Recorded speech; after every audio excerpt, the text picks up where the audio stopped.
Hello students, Dr. Mike here for CIS-1107 Introduction to Operating Systems. This is topic slash week 14, mobile operating systems, and specifically iOS and Android. This is currently chapter 11 of the textbook. I'm really not going to go through the textbook. In fact, I'm just going to talk about a few things about mobile. First off, this is probably the first OS you're familiar with. I believe any student walking into my 1107 class is already familiar with either Android or iOS, so Apple, and of course Google Android, and the various versions of Android, the Samsung flavor, and so on. So there's some stuff in the chapter that really is I'm just going to skip over, but I do want to focus on a few things. So first off, the history is actually pretty interesting. This is, I say history, but looking at the 80s though, there was the luggable computers. If you were to see this right here, the Osborne. This is, I know, look at that thing. 2 floppy drives, a little tiny screen. Yeah, it wasn't really too usable and very expensive, but there was a niche for it. Business, of course, would be the one. And of course, the compact portable was another one that came out that, if you want to call it portable, definitely a beast of a machine to haul around. But you can see even back in the 80s, there was sort of this urge to work remote, work mobilely. So, and the chapter talks about that and has some background on that. Again, back then there was no wireless. If you were lucky, you maybe had a modem with a phone line you can dial in, but everything had to be run locally. So no LAN, of course, no Wi-Fi, and very heavy computers. Compared to now, though, and if you look back at the history of it, I would put a pin on 2007, which when the iPhone was released. Now, definitely was not the first mobile OS. We had the Apple Newton way back, which was an attempt of a mobile device. And even before that, of course, the good old Palm Pilot, mobile type of sort of a organizational tool, calendar, calculator, and so on. There was some that had a Wi-Fi or wireless component. Not really Wi-Fi per se, but a wireless component you could turn on or use over the phone line, but they were pretty far and few between. And I don't have a picture of one here, but one called the Trio, which was a Microsoft's Windows Mobile personal experience. I was given a Trio working at Reynolds and Reynolds, because I was on call all the time, it seemed like. And first I was pretty excited, like, wow, cool. They gave me a device. I can use it for whatever I want. Well, yeah, the problem is they gave me a device. That means I'm always on call. So they gave me a leash, per se, tethered to my work. But the funny part was I would get a phone call and I would try to tap the screen and say answer, and the OS would lock up the interface while the phone was ringing. Let's talk about a funny bug. So definitely not the best experience. I actually had a Palm Pilot before that years ago, and it actually was pretty handy. It would a little mobile database. We would record our time on site, the customer sites, get back to the thing, plug into your computer, and we'd actually upload that data, and it would go on and be sent off via script to be integrated into our database of customer site visits. So I was a service rep, so a service engineer. Also had some notes on there and stuff. So actually, this is probably the more handy device I can think of out of them all. And of course, you can't go off. Looking at the good old, yes, the brick phone, first mobile phone, the Motorola. Now there were other ones besides. This is the first mobile one that was actually in your hand. There were big, huge carry-around cases, but I don't have a picture of that either. But I was put a pin in this because we had these varied devices. I would say 2007 when Apple announced the first iPhone. And you don't have to be an Apple fan or not. You can't. It's hard to deny that it definitely was a pivotal moment in getting people to really look at the device as a single device that was a mobile web browser, a phone, texting, And then, of course, the first Apple devices, even then, didn't even have cut and paste. There was no App Store. Um, and quickly came up and Android, and we had, of course, the third pillar, which is no longer around, which was the Microsoft's Mobile OS, which unfortunately seemed to fall behind the curve there, and they fell off. And now we have Android and, of course, iOS. So they're both great. I'm not going to here talk about the iOS versus Android. They both have their pluses and minuses, but just the leap we've come from even just 2007 to now. If you look back from the 80s to 2007, the amount of progression in mobile devices from 2007 to now, and this is 2020, has been immense compared to the 80s, 2007, I believe. So, and the chapter talks about that. It's pretty interesting stuff. It's always interesting to look at older computing stuff.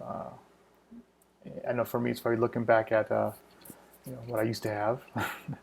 My old computers, with cassette tapes, not floppy disks or cassette tapes, but it's to see how far we come from those. So again, so let's move off of that then. So that's the part of the chapter's history. I think a few concepts to take out of this chapter I want to bring forth is this concept right here. It's the BYOD, not bring your own drink, bring your own device. This is a policy that has pluses and minuses. And it's something you consider, and again, in the context of thinking of in a corporate setting or an institutional setting or a government setting. So are you given a device? If so, how's it managed? And this can also apply not just for mobile devices, but for Chromebooks, for example. Schools use Chromebooks a lot, and they can actually deploy them and manage them remotely. So same with devices. And so the BYD bring your own device has a unique perspective because security, of course. If I give you a device, I can manage it, so I can make sure you can't load certain apps. It has to have a certain type of passcode. Maybe it has got a strong passcode on it, enforced. Versus you can use your own device at work. Maybe I give you some sort of portal to get securely into any secure data, but not allow the data to be saved off of the sandboxed app. Or, of course, you just don't allow devices at all on site. Take the government, for example. You go on base, you can't even bring a mobile device. I went to the FBI lab, forensics lab, a couple years ago for a tour and worked with them on the forensics course for Sinclair here. And, yeah, I couldn't even bring my mobile device in. And it included my smartwatch at the time. All had to be checked in at the front when I got my badge. So BYOD, just think of the concept and think about how it works with an employer and the positive and negatives behind that. So positive will be, let's say, negative, of course, would be security. Of course, and an expense. If we want to manage security, we want to go ahead and buy the device and manage it. Well, that's, of course, buying devices, managing devices, the personnel, the infrastructure, and not just for the cost of the device, too. So the phone, let's say. But if let's say it's a mobile salesperson and we get sales from that, it could be a return on investment. Negative, of course, would be, that's the negatives. Positives would be allowing someone to bring their own device. So for Sinclair, for example, I can use my own device. I have my own Chromebook that I like to use for my lecture notes. And then I can connect into both my own, like Google Drive, for example, and also OneDrive I can connect in, or Dropbox, whatever. It's all accessible from the Wi-Fi. It makes my job easier. I'm more apt to do my work and be more proficient. So in case the chapter talks about that, that's the one thing I do want to bring about. Definitely make sure you look into that concept of BYOD. Disadvantages here, lost or stolen again. Security policy, that's probably the one thing, is conflict with security policy. And really, data is probably the one thing. How you secure the data. I mean, how do you keep someone from downloading a secure file, maybe an Excel file with some sensitive data, keeping it local on their device, and their device is not password protected, and they lose it. So, versus, can they only view that file through some sort of app that has a view-only portal that does require authentication, even though the phone doesn't? The app will require some sort of authentication, maybe biometric, maybe a passcode, probably the most password, passcode, username. And then it times out, and when the device is stolen, that we can lock down that remote access to that app, so to the data from that app. And that's one of the biggest things, is that weird sort of inlay between, confidential data, personal device. Can make them work together. And of course, talk about risks already. Privacy, of course, being one. If you're an employee, you're given a device and you use it for personal use, everything on that could be slated to be looked at. It could be monitored, whether it be the corporate email. So yeah, remember, you were giving up something like that, and of course, just the fact if you're an employee and you're given a device, now you're tethered to work, and there could be some expectations behind that. Intellectual property and so on, enforcing security. Again, mobile, both iOS and Google doing a really good job of bringing up both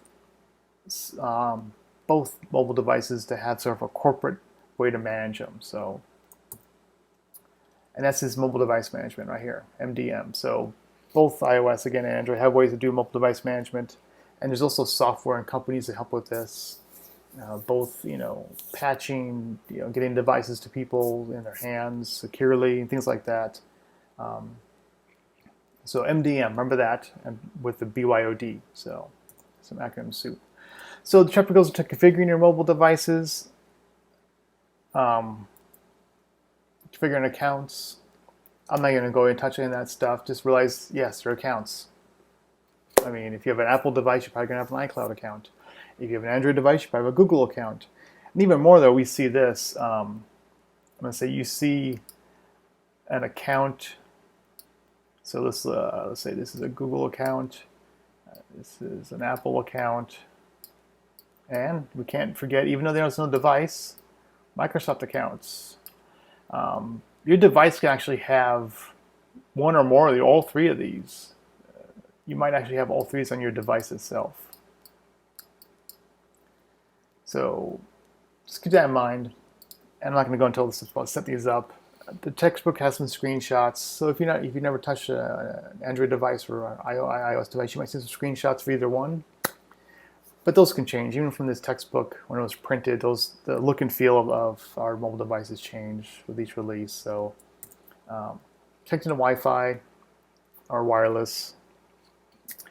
Just remember there's two modes there. Your device itself, Wi-Fi itself being one connection parameter, and of course over, I'll try my best to draw like a tower here, a LTE tower. LTE.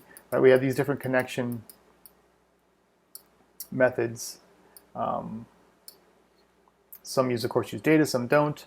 And don't forget, either of these, you can use something called a virtual private network to protect that connection, either or both over LTE or that. So it's more of a security thing to consider. If you do travel a lot, you might consider getting a VPN for your mobile device. It does help with some mobile security, especially if you're connected to weird, strange Wi-Fi networks. So email apps wall synchronization. It's part of the setup. So all these accounts can synchronize, usually with the cloud. And there's actually a cloud lesson coming up, but remember, the cloud is a huge part of this. All right, this is a really old part of the cloud. iOS, Microsoft's Office 365, Apple's on iCloud, Google's, of course, their G Suite, and so on. So there's this sort of way you can synchronize across devices.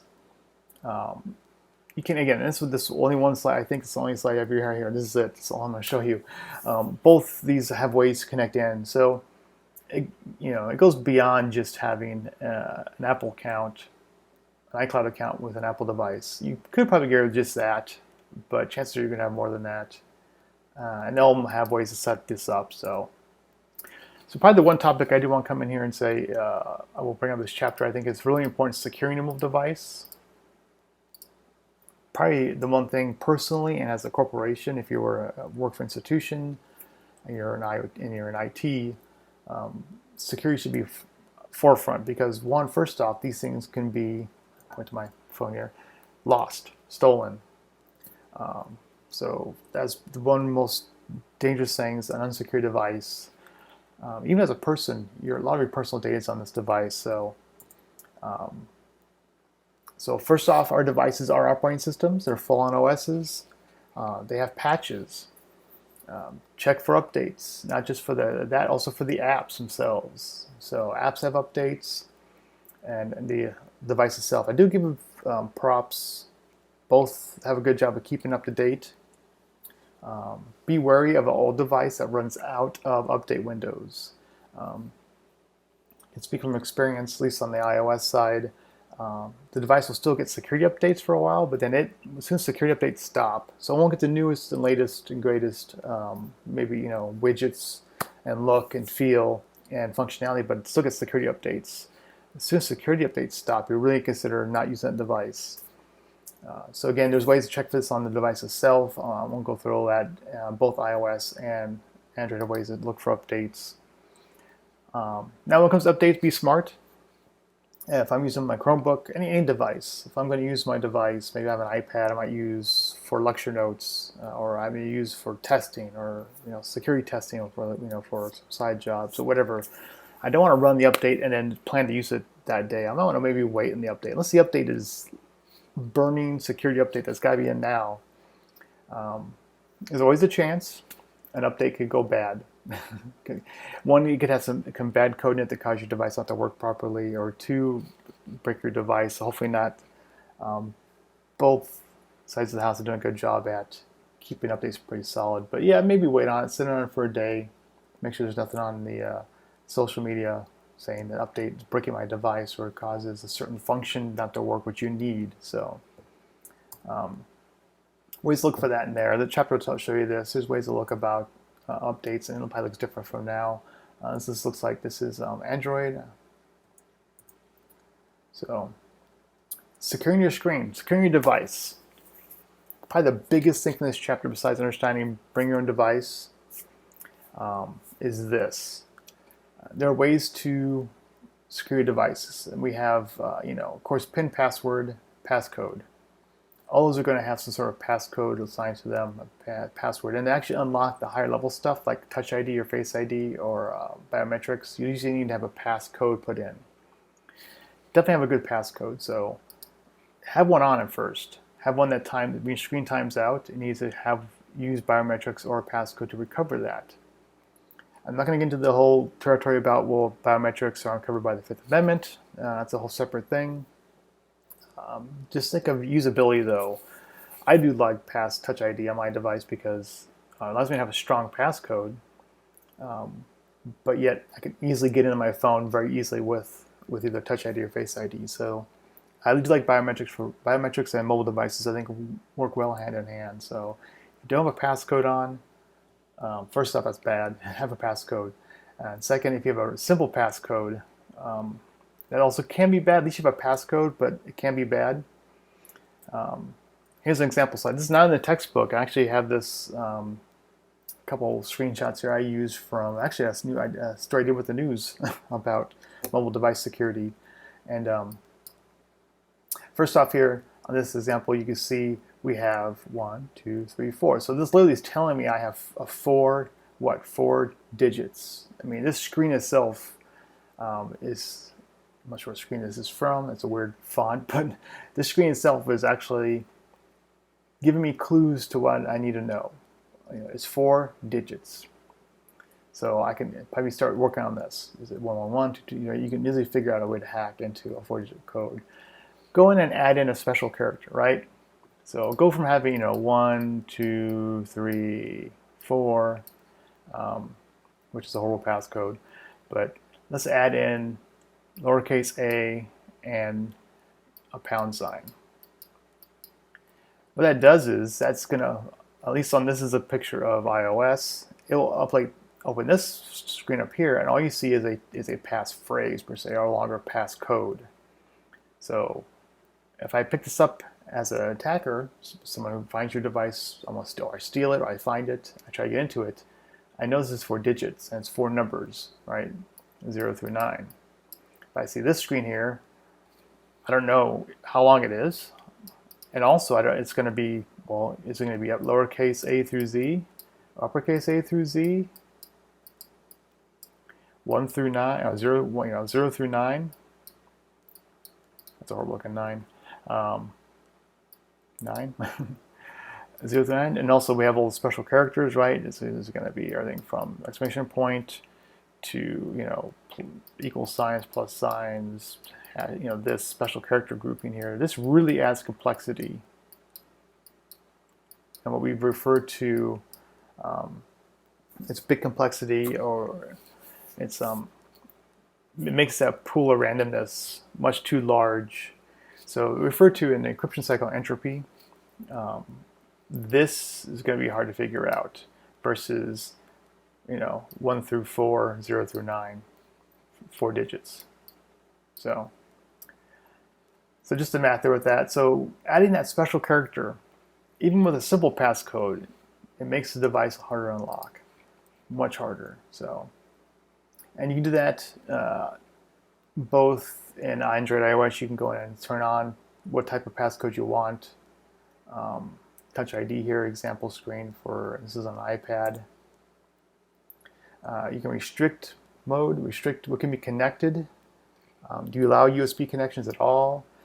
Some other things you want to consider, and this is for both sides of the house here, is that, and I know, I think Android has also restrictions for devices that can be connected.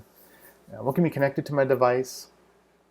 Does it require authentication from the device itself, an unlocked device? And what else we got here? Some other things, of course, to look at too is lockout attempts. This might be a slide for this. So on my device, after 10 attempts, it will wipe itself. So you can put that in play. After X failed attempts, wipe the device. Location settings, definitely something you want to have. Biggest thing is the find my device, find my iPhone. Android has location services. It's good to see what apps use this too, as a way to sort of just internally audit, what's using your location, or what can access what even. And so security settings of your applications themselves is something to consider. Do I need, if I have a solitaire app, why does it need to read my text messages? I wouldn't allow that, of course, in the first place, but why does it need to have location services on? It's a solitaire app. It's a game app, right? So whether app will make sense.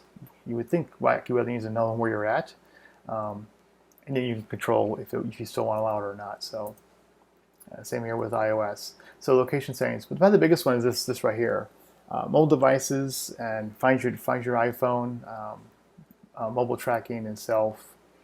You can do it. Find my device. If Google. And also iOS has a way to ways to do this. Find my iPhone. So both these are fantastic to use. I've actually used them a few times in the past for both my phone and my wife's phone. So very handy way to do this. And you can ping your phone. You can find where it's at. If you think it's being moved, someone has it. You can send screen alerts to say, please call me. I'll maybe give you a reward. Or you can remotely wipe the device. So probably the biggest thing. You lose the money from the device, but the data yourself is protected. Your account information is protected. So again, there's all kinds of stuff here. And the textbook talks about lost stolen devices. You can see here. I've actually used this before, logging into iCloud, and I can actually ping my device. I can see where it's at. So anyways, that wraps up this chapter. It's mobile operating systems, and have a good day.